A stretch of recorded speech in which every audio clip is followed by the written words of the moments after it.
रामकृष्ण हरी. तैसे येणेची शरीरे, शरीरा येणे सरे, किंबहुना देर झाले चिरापडे.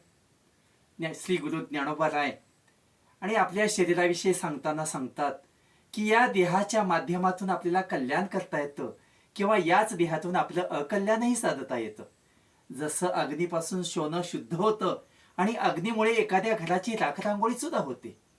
जसं अन्नाशिवाय आपण जगू शकणार नाही, पण वाजवीपेक्षा जास्त अन्न खाल्लं तेच विषाप्रमाणे बाधक ठरते.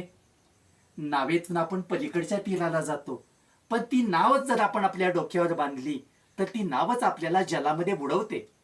तसं या शरीरातून आपण कल्याण साधू शकतो आणि याच शरीराचा उपयोग वाईट गोष्टीसाठी केला तर याच शरीरातून आपण अधोगतीला जातो.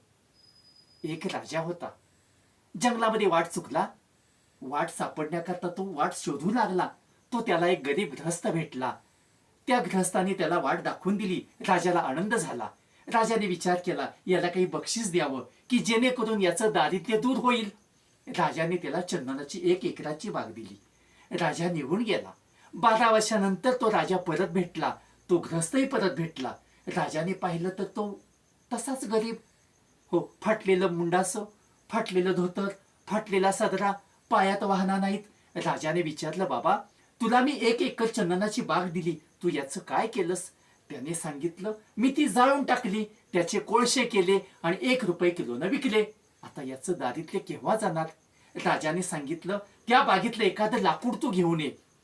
तो गेला आणि 1 फुटाचं लाकूड घेऊन आला. राजा म्हटला, बाजारात जाऊन विकून ये. त्याची किंमत 10,000 रुपये आली.